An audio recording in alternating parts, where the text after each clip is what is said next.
नमस्कार साथियों, आज का हमारा टॉपिक है interview questions for the post of principal, vice principals, assistant director, directors in the education system. इन सब के लिए हमने डिफरेंट क्वेश्चंस और उनके एक सजेस्टिव आंसर्स की एक सीरीज शुरू करी है। तो आइए देखते हैं कि क्या है और कैसे आपके लिए हेल्पफुल हो सकता है। तो नॉर्मली जब हम इंटरव्यू बोर्ड फेस करते हैं तो सबसे एक पहला एक्सपेक्टेड क्वेश्चन यही होता है, mister so and so, why are you interested in making a change from your current position. आप जिस पोजीशन में वहां से चेंज करके इस पोजीशन में, इस पोस्ट के लिए क्यों आना चाहते हैं।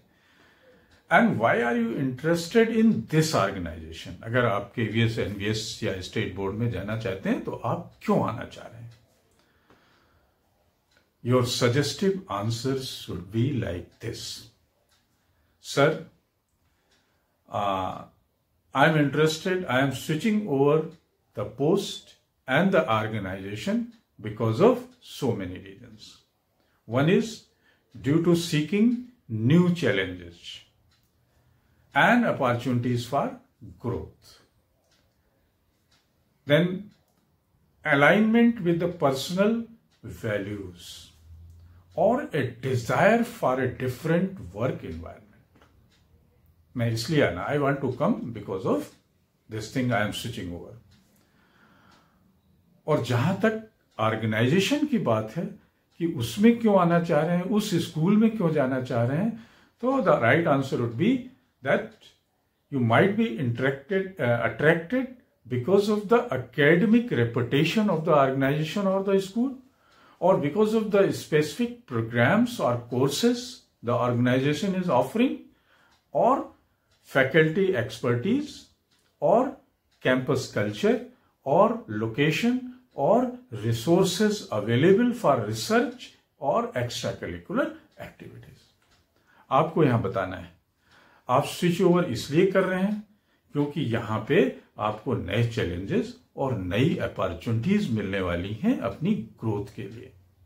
आप स्विच ओवर इसलिए कर रहे हैं क्योंकि आप एक डिफरेंट वर्क एनवायरनमेंट में काम करना चाहते हैं। और इसी ऑर्गेनाइजेशन या इसी सिस्टम में क्यों आना चाहते हैं, तो उसका रीजन आपको बताना है कि it is because of the academic reputation of the organisation, or the faculty expertise available there, or campus culture, or location, or resources available there for research work and the extracurricular activities that are going on, जो वहां पे चल रही हैं। तो अपने answer में बिल्कुल क्लियर और ऑनेस्ट होना है। आपसे सेकंड क्वेश्चन तुरंत पूछा जा सकता है, what accomplishment, Mr. So and so, what accomplishments are you most proud of in your school career? आप जिस भी पोजीशन में रहे हैं तो आपका कोई ऐसा अचीवमेंट, उपलब्धि जिस पे आपको गर्व हो, वो बताइए जरा। तो आपको अकॉम्प्लिशमेंट्स आप यू बता सकते हैं कि it may be the academic achievements that you have achieved, अच्छा रिजल्ट आप लाए, और the leadership role in clubs और ऑर्गेनाइजेशंस। वहां पे जो क्लब्स और ऑर्गेनाइजेशन चल रहे थे उनमें आपने कितना अच्छा लीडरशिप रोल किया है, और you have participated in research projects. बहुत सारे रिसर्च प्रोजेक्ट्स में आपने पार्टिसिपेट किया है, और community service initiatives, community service में भाग लिया है, और awards and recognition received by your children. और आपके बच्चों ने कितने कितने अवार्ड और ये सब रिसीव किए हैं, ये आपका अचीवमेंट है। आपको बिल्कुल क्लियर बताना है। तो आपका एकेडमिक अचीवमेंट हो गया, या आपने 100% रिजल्ट, 100% रिजल्ट विथ क्वालिटी दिया है। आपने बहुत सारी एक्टिविटीज में लीड रोल में उन क्लब्स को और उन सबको ऑर्गेनाइज किया हुआ है। आपने कम्युनिटी सर्विस में काम किया हुआ है, और आपके रहते आपके इंस्टीट्यूशंस में बच्चों ने कितने कितने तरह तरीके के अवार्ड जीते। तो ये आपका अकम्प्लिशमेंट होगा, अचीवमेंट होगा। तीसरा क्वेश्चन इंटरव्यू बोर्ड पूछ रहा है कि what are the 3 most critical things you have done in a school to accelerate school growth and ensure that every child is learning answers to the questions. Mr. So and so, आप ये बताइए कि 3 ऐसी चीजें जो आपने school की growth और बच्चों की लर्निंग को बढ़ाने के लिए ऐसी क्या 3 क्रिटिकल चीजें करी अपने स्कूल। आपको चुप नहीं रहना है, क्रिटिकल चीजें ऑर्गेनाइज्ड वे में जवाब देना है। Sir, first thing that I have done is the implementation of effective teaching strategies. मैंने इफेक्टिव टीचिंग मेथड को अडॉप्ट किया है। I have utilised evidence based teaching method tailored to the diverse learning style of the children, ensuring that every child receives quality instruction. This may involve, you might have involved differentiated instructions or personalized learning approaches, where you have incorporated technology to enhance engagement and understanding. This you have to do. कि आपने effective teaching strategy को अपने school में लागू किया है। बच्चों की लर्निंग स्टाइल को, अलग अलग लर्निंग स्टाइल को देख के उसके हिसाब से आपने एक टेलरिंग की है, उसके हिसाब से अपनी टीचिंग को बनाया है और ये इंश्योर किया है कि बच्चे क्वालिटी एजुकेशन पाए। तो पर्सनलाइज्ड टीचिंग मेथड भी आपने यूज किया है, आपने टेक्नोलॉजी भी यूज करी। दूसरा, आपने, पहला तो था क्रिटिकल चैलेंजेस में, critical things that you have done is the implementation of effective teaching strategy.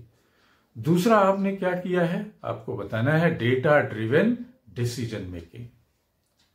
आपने डेटा के बेस पे एक डिसाइड किया है कि किस बच्चे को कैसी टीचिंग देनी है। डेटा ड्रिवन क्या होता है? You have regularly assessed students progress through formative and summative assessment to identify strength and area needing improvement. आपने ये काम किया है, टेस्ट पे टेस्ट लिया है, सबमिटिव, फॉर्मेटिव, बच्चों की स्ट्रांग एरिया, उनके कमजोर एरिया, इन सबको ढूंढा है कहां पे इनको इंप्रूवमेंट की जरूरत है। You have analysed the data to inform instructional curriculum and instructional practices, intervention strategies and curriculum adjustment. ये सब कुछ आपने किया है, ensuring that interventions are targeted to the effective in meeting to the needs of all children. फिर इसके मुताबिक आपने इंस्ट्रक्शन दिया है, इंटरवेंशन किया है उसमें, और सब कुछ बच्चों के हिसाब से किया है। ये दूसरी क्रिटिकल थिंग आपने करी है। किस चीज के लिए? To accelerate the academic the school growth. तीसरी चीज आपको बतानी क्या किया है? You have build a positive school culture and community. आपने एक अच्छा सा माहौल बनाया है स्कूल में। You have fostered a supportive and inclusive school environment where students feel valued, they feel respected and they feel safe. ऐसा माहौल आपने बनाने की कोशिश की। You have established a strong relationship with the students, with parents, teachers, and staff and thus promoting open communication and collaboration. उनके साथ बिल्कुल एक बॉन्डिंग मजबूत करिए. You have implemented initiatives to address social, emotional learning, character development, and students' well-being, thus creating a foundation for academic success and holistic development. आपने एक ऐसा माहौल बनाया है जिसमें बच्चे अपने को सेफ फील कर रहे हैं, बच्चे अपने को वैल्यूड फील कर रहे हैं, बच्चे अपने को रिस्पेक्टेड फील कर रहे हैं, और आपने एक बॉन्डिंग डेवलप करी है बच्चों से, पेरेंट्स से, टीचर से, स्टाफ से, जिससे कि एक ओपन कम्युनिकेशन और ओपन कोलैबोरेशन बढ़ा है. आपने शुरुआत की है सोशल और इमोशनल लर्निंग की, कैरेक्टर डेवलपमेंट की, स्टूडेंट्स वेलबींग की, और इस तरीके से उनकी एकेडमिक और उनकी होलिस्टिक ग्रोथ को मजबूत किया है. तो ये 3 क्रिटिकल चीजें आपने स्कूल में एकेडमिक ग्रोथ के लिए करी हैं. एक और question principal, vice principals, academic directors और इन सब के लिए, डिप्टी डायरेक्टर्स के लिए पूछा जा सकता है. Can you recall one student in your career that stands out in your mind and why? ये क्वेश्चन के पीछे बड़ा डीपर मीनिंग है, क्योंकि ये आपकी पर्सनैलिटी को असेस कर रहा है. आपका बच्चों से कितना बॉन्ड रहा है, कितनी उनके साथ इंटीमेसी रही है, कितना आप उनके बारे में जानते हैं, इन सबको बताने वाला एक क्वेश्चन है. क्वेश्चन क्या था कि किसी एक बच्चे का नाम बताइए जो आपके कैरियर का द बेस्ट बच्चा हो और आपके दिमाग में आज तक हो. आपको तुरंत टाइम नहीं लेना है, तुरंत बोलना है यस. किसी का भी नाम, miss Sanjana, I remember her. Why? Because of her exceptional resilience. Sir, उस बच्ची में इतनी स्ट्रेंथ थी and determination in overcoming challenges.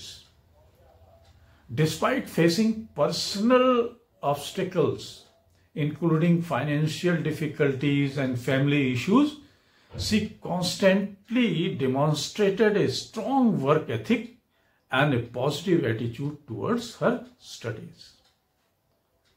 Sir, उस बच्चे की दृढ़ता, उस बच्चे का डिटर्मिनेशन, उस बच्चे में कितनी परेशानियों में वो था, बच्ची कि कितनी बाधाएं थी, उसकी फाइनेंशियल प्रॉब्लम थी, उसकी पारिवारिक जो इश्यूज थे बहुत सारे, इसके बाद भी उसने एक ऐसा अपने को स्ट्रॉन्ग वर्क एथिक दिखाई और पॉजिटिव एटीट्यूड टुवर्ड्स लर्निंग दिखाई कि आज भी मेरी जिंदगी में वो बच्ची है. दूसरा, उस बच्ची के बारे में, sir, memorable part of her was unwavering commitment to her education. पढ़ाई में सर वो बिल्कुल पक्की थी. She sought out additional support wherever she needed. जब उसको पढ़ाई की जरूरत, कोई हेल्प की जरूरत होती थी, वो पूछती थी. Actively participated in class discussions and always went above and beyond to excel academically. Academically अपने को टॉप में रखने के लिए वो कुछ भी कर सकती थी. Despite the odds stacked against her, she never lost side of her academic goal. उसने अपना, इतने सब परेशानियों के बाद भी उसने अपना एकेडमिक गोल छोड़ा नहीं and remained focused on achieving success. एक और चीज मैं कहना चाहूंगा उस बच्ची के बारे में. Her perseverance and dedication was as a reminder to the transformative power of education and resilience of human spirit. ये भी क्वालिटी थी जो मैसेज देती है वो बच्ची. her story inspires both educators and her peers alike to never underestimate the potential of every student. वो हम सब के लिए एक सीख देती है कि कोई भी बच्चा कमजोर नहीं होता है, उसके अंदर पोटेंशियल की कमी नहीं होती है। ऐसी थी वो बच्ची। तो धन्यवाद साथियों, आज हमारे ये 4 क्वेश्चंस ही थे। कम से कम 50 इस तरीके के क्वेश्चंस हम डिस्कस करेंगे और उनके सजेस्टिव आंसर्स जो अगली कंटिन्यूएशन में पार्ट 2 में आपके साथ होंगे। आपको याद दिला दें, अगर आपने हमारे चैनल को शेयर और सब्सक्राइब नहीं किया है तो @Mr. Sudeep 104 को जरूर सब्सक्राइब करें। थैंक यू, फिर मिलेंगे। नमस्कार।